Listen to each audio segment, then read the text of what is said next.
Chapter 16. I both wished and feared to see Mr. Rochester on the day which followed this sleepless night. I wanted to hear his voice again, yet feared to meet his eye. During the early part of the morning, I momentarily expected his coming. He was not in the frequent habit of entering the schoolroom, but he did step in for a few minutes sometimes, and I had the impression that he was sure to visit it that day. But the morning passed just as usual. Nothing happened to interrupt the quiet course of Adele's studies. Only soon after breakfast, I heard some bustle in the neighborhood of Mr. Rochester's chamber, Mrs. Fairfax's voice, and Leah's, and the cook's, that is, John's wife, and even John's own gruff tones. There were exclamations of what a mercy master was not burnt in his bed. It is always dangerous to keep a candle lit at night. How providential that he had presence of mind to think of the water jug. I wonder he waked nobody. It is to be hoped he will not take cold with sleeping on the library sofa, etc. To much confabulation succeeded a sound of scrubbing and setting to rights, and when I passed the room, in going downstairs to dinner, I saw through the open door that all was again restored to complete order, only the bed was stripped of its hangings. Leah stood up in the window seat, rubbing the panes of glass dimmed with smoke. I was about to address her, for I wished to know what account had been given of the affair, but, on advancing, I saw a second person in the chamber, a woman sitting on a chair by the bedside, and sewing rings to new curtains. That woman was no other than Grace Poole. There she sat, staid and taciturn looking, as usual, in her brown stuff gown, her check apron, white handkerchief, and cap. She was intent on her work, in which her whole thoughts seemed absorbed. On her hard forehead, and in her commonplace features, was nothing either of the paleness or desperation one would have expected to see marking the countenance of a woman who had attempted murder, and whose intended victim had followed her last night to her lair, and, as I believed, charged her with the crime she wished to perpetrate. I was amazed, confounded. She looked up, while I still gazed at her. No start, no increase or failure of color betrayed emotion, consciousness of guilt, or fear of detection. She said "Good morning, miss," in her usual phlegmatic and brief manner, and taking up another ring and more tape, went on with her sewing. I will put her to some test, thought I. Such absolute impenetrability is past comprehension. "Good morning, Grace," I said. "Has anything happened here? I thought I heard the servants all talking together a while ago." Only master had been reading in his bed last night. He fell asleep with his candle lit, and the curtains got on fire, but, fortunately, he awoke before the bedclothes or the woodwork caught, and contrived to quench the flames with the water in the ewer. "A strange affair," I said, in a low voice. Then, looking at her fixedly, "Did Mr. Rochester wake nobody? Did no one hear him move?" She again raised her eyes to me, and this time there was something of consciousness in their expression. She seemed to examine me warily, then she answered, "The servants sleep so far off, you know, miss, they would not be likely to hear. Mrs. Fairfax's room and yours are the nearest to master's, but Mrs. Fairfax said she heard nothing. When people get elderly, they often sleep heavy." She paused, and then added, with a sort of assumed indifference, but still in a marked and significant tone, "But you are young, miss, and I should say a light sleeper. Perhaps you may have heard a noise." "I did," said I, dropping my voice, so that Leah, who was still polishing the panes, could not hear me, "and at first I thought it was Pilot, but Pilot cannot laugh, and I am certain I heard a laugh, and a strange one." She took a new needleful of thread, waxed it carefully, threaded her needle with a steady hand, and then observed, with perfect composure, "It is hardly likely master would laugh, I should think, miss, when he was in such danger. You must have been dreaming." "I was not dreaming," I said, with some warmth, for her brazen coolness provoked me. Again she looked at me, and with the same scrutinizing and conscious eye. "Have you told master that you heard a laugh?" she inquired. "I have not had the opportunity of speaking to him this morning." "You did not think of opening your door and looking out into the gallery?" she further asked. She appeared to be cross-questioning me, attempting to draw from me information unawares. The idea struck me that if she discovered I knew or suspected her guilt, she would be playing of some of her malignant pranks on me. I thought it advisable to be on my guard. "On the contrary," said I bolted my door. "Then you are not in the habit of bolting your door every night before you get into bed. Fiend! She wants to know my habits, that she may lay her plans accordingly." Indignation again prevailed over prudence. I replied sharply, "Hitherto I have often omitted to fasten the bolt. I did not think it necessary." I was not aware any danger or annoyance was to be dreaded at Thornfield Hall, but in future, and I laid marked stress on the words, I shall take good care to make all secure before I venture to lie down. It will be wise so to do, was her answer. This neighborhood is as quiet as any I know, and I never heard of the hall being attempted by robbers since it was a house, though there are hundreds of pounds worth of plate in the plate closet, as is well known. And you see, for such a large house, there are very few servants, because master has never lived here much, and when he does come, being a bachelor, he needs little waiting on. But I always think it best to err on the safe side. A door is soon fastened, and it is as well to have a drawn bolt between one and any mischief that may be about. A deal of people, miss, are for trusting all to Providence, but I say Providence will not dispense with the means, though he often blesses them when they are used discreetly. And here she closed her harangue, a long one for her, and uttered with the demureness of a Quakeress. I still stood absolutely dumbfounded at what appeared to me her miraculous self-possession and most inscrutable hypocrisy, when the cook entered. Mrs. Poole, said she, addressing Grace, the servants' dinner will soon be ready, will you come down? No, just put my pint of porter and bit of pudding on a tray, and I'll carry it upstairs. You'll have some meat? Just a morsel, and a taste of cheese, that's all. And the sago? Never mind it at present, I shall be coming down before tea time, I'll make it myself. The cook here turned to me, saying that Mrs. Fairfax was waiting for me, so I departed. I hardly heard Mrs. Fairfax's account of the Curtin conflagration during dinner, so much was I occupied in puzzling my brains over the enigmatical character of Grace Poole, and still more in pondering the problem of her position at Thornfield and questioning why she had not been given into custody that morning, or, at the very least, dismissed from her master's service. He had almost as much as declared his conviction of her criminality last night. What mysterious cause withheld him from accusing her? Why had he enjoined me, too, to secrecy? It was strange. A bold, vindictive, and haughty gentleman seemed somehow in the power of one of the meanest of his dependents, so much in her power, that even when she lifted her hand against his life, he dared not openly charge her with the attempt, much less punish her for it. Had Grace been young and handsome, I should have been tempted to think that tenderer feelings than prudence or fear influenced Mr. Rochester in her behalf, but, hard-favoured and matronly as she was, the idea could not be admitted. Yet, I reflected, she has been young once, her youth would be contemporary with her master's. Mrs. Fairfax told me once, she had lived here many years. I don't think she can ever have been pretty, but, for aught I know, she may possess originality and strength of character to compensate for the want of personal advantages. Mr. Rochester is an amateur of the decided and eccentric. Grace is eccentric at least.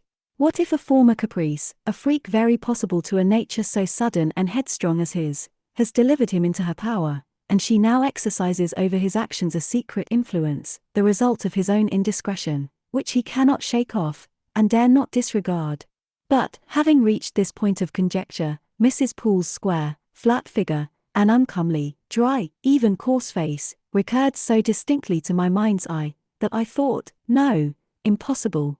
My supposition cannot be correct. Yet, suggested the secret voice which talks to us in our own hearts, you are not beautiful either, and perhaps Mr. Rochester approves you. At any rate, you have often felt as if he did, and last night remember his words, remember his look, remember his voice. I well remembered all, language, glance, and tone seemed at the moment vividly renewed. I was now in the schoolroom. Adele was drawing. I bent over her and directed her pencil. She looked up with a sort of start. Tu avez-vous, mademoiselle, said she. Vos doigts tremblent comme la feuille, et vos yeux sont rouges. Mais, rouges comme des cerises. I am hot, Adele, with stooping. She went on sketching. I went on thinking. I hastened to drive from my mind the hateful notion I had been conceiving respecting Grace Poole. It disgusted me. I compared myself with her, and found we were different.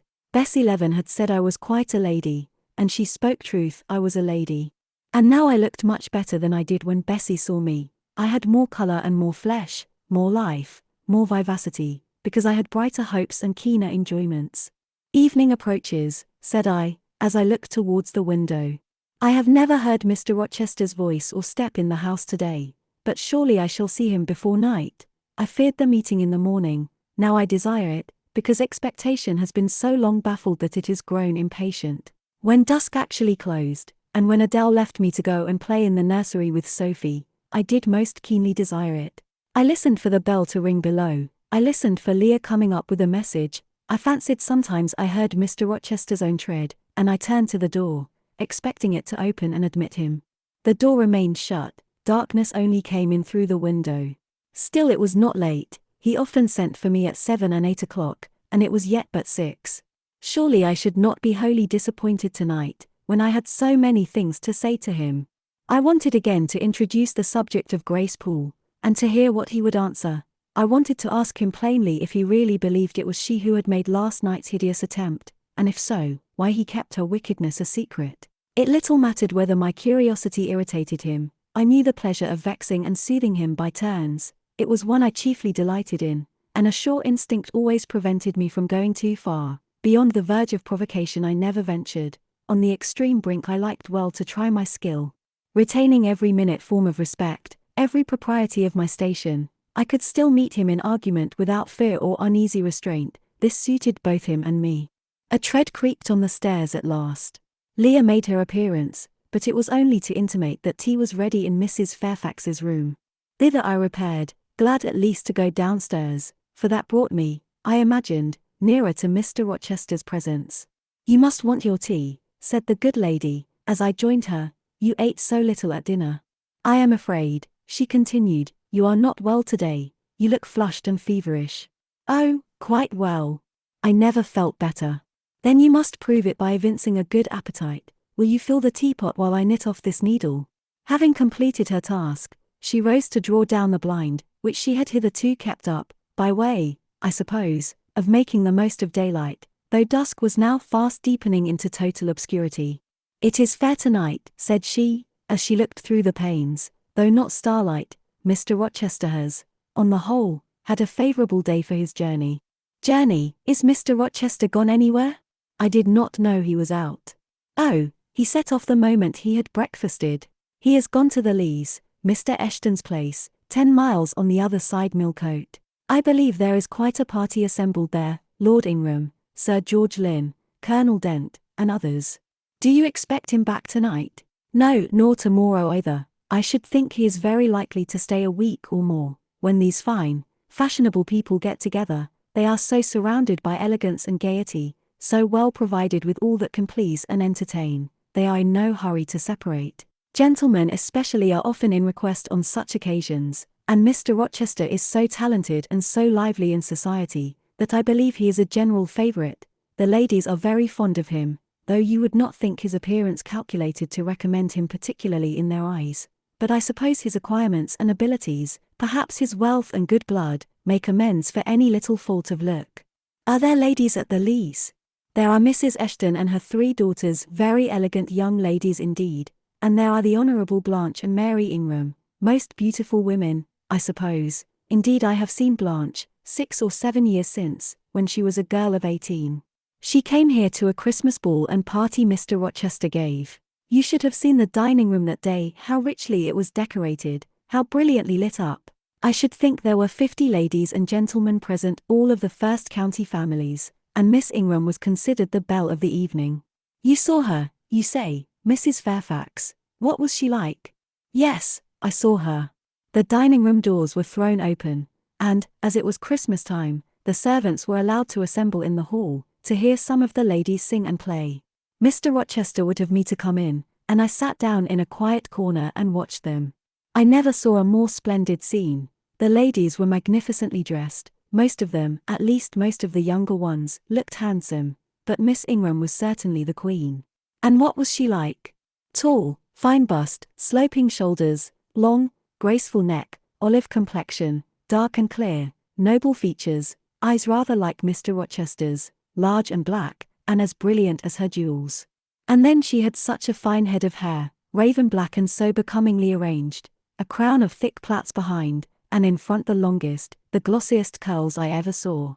She was dressed in pure white, an amber-coloured scarf was passed over her shoulder and across her breast, tied at the side, and descending in long, fringed ends below her knee. She wore an amber-coloured flower, too, in her hair. It contrasted well with the jetty mass of her curls. She was greatly admired, of course." "Yes, indeed. And not only for her beauty, but for her accomplishments. She was one of the ladies who sang. A gentleman accompanied her on the piano. She and Mr. Rochester sang a duet. Mr. Rochester. I was not aware he could sing. Oh. He has a fine bass voice, and an excellent taste for music. And Miss Ingram, what sort of a voice had she? A very rich and powerful one. She sang delightfully, it was a treat to listen to her, and she played afterwards. I am no judge of music, but Mr. Rochester is, and I heard him say her execution was remarkably good. And this beautiful and accomplished lady, she is not yet married? It appears not. I fancy neither she nor her sister have very large fortunes. Old Lord Ingram's estates were chiefly entailed, and the eldest son came in for everything almost. But I wonder no wealthy nobleman or gentleman has taken a fancy to her, Mr. Rochester, for instance. He is rich, is he not? Oh. Yes. But you see there is a considerable difference in age. Mr. Rochester is nearly 40, she is but 25. What of that? More unequal matches are made every day. True. Yet I should scarcely fancy Mr. Rochester would entertain an idea of the sort. But you eat nothing, you have scarcely tasted since you began tea. No, I am too thirsty to eat. Will you let me have another cup? I was about again to revert to the probability of a union between Mr. Rochester and the beautiful Blanche, but Adele came in, and the conversation was turned into another channel. When once more alone, I reviewed the information I had got, looked into my heart, examined its thoughts and feelings, and endeavored to bring back with a strict hand such as had been straying through imagination's boundless and trackless waste, into the safe fold of common sense. Arraigned at my own bar, memory having given her evidence of the hopes, wishes, sentiments I had been cherishing since last night, of the general state of mind in which I had indulged for nearly a fortnight past, reason having come forward and told, in her own quiet way, a plain, unvarnished tale, showing how I had rejected the real, and rabidly devoured the ideal, I pronounced judgment to this effect: that a greater fool than Jane Eyre had never breathed the breath of life, that a more fantastic idiot had never surfeited herself on sweet lies, and swallowed poison as if it were nectar. You, I said, a favourite with Mr. Rochester. You gifted with the power of pleasing him. You of importance to him in any way? Go. Your folly sickens me. And you have derived pleasure from occasional tokens of preference, equivocal tokens shown by a gentleman of family and a man of the world to a dependent and a novice. How dared you? Poor stupid dupe, could not even self-interest make you wiser? You repeated to yourself this morning the brief scene of last night. Cover your face and be ashamed. He said something in praise of your eyes, did he? Blind puppy. Open their blid-lids and look on your own accursed senselessness. It does good to no woman to be flattered by her superior, who cannot possibly intend to marry her, and it is madness in all women to let a secret love kindle within them, which, if unreturned and unknown, must devour the life that feeds it, and, if discovered and responded to, must lead, ignis fatuus-like, into miry wilds whence there is no extrication. Listen, then, Jane Eyre, to your sentence. Tomorrow, place the glass before you, and draw in chalk your own picture, faithfully, without softening one defect, omit no harsh line, smooth away no displeasing irregularity, write under it, portrait of a governess, disconnected, poor, and plain.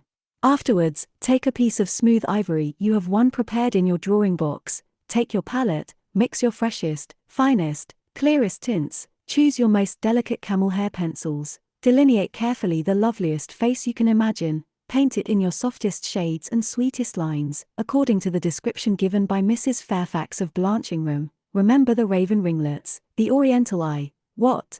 You revert to Mr. Rochester as a model. Order. No snivel, no sentiment, no regret. I will endure only sense and resolution. Recall the august yet harmonious lineaments, the Grecian neck and bust, let the round and dazzling arm be visible, and the delicate hand, omit neither diamond ring nor gold bracelet, portray faithfully the attire, aerial lace and glistening satin, graceful scarf and golden rose, call it Blanche, an accomplished lady of rank. Whenever, in future, you should chance to fancy Mr. Rochester thinks well of you, take out these two pictures and compare them. Say, Mr. Rochester might probably win that noble lady's love, if he chose to strive for it. Is it likely he would waste a serious thought on this indigent and insignificant plebeian? I'll do it, I resolved, and having framed this determination, I grew calm, and fell asleep. I kept my word. An hour or two sufficed to sketch my own portrait in crayons, and in less than a fortnight I had completed an ivory miniature of an imaginary blanching room. It looked a lovely face enough, and when compared with the real head in chalk, the contrast was as great as self-control could desire. I derived benefit from the task. It had kept my head and hands employed, and had given force and fixedness to the new impressions I wished to stamp indelibly on my heart. Ere long, I had reason to congratulate myself on the course of wholesome discipline to which I had thus forced my feelings to submit. Thanks to it, I was able to meet subsequent occurrences with a decent calm, which, had they found me unprepared, I should probably have been unequal to maintain, even externally.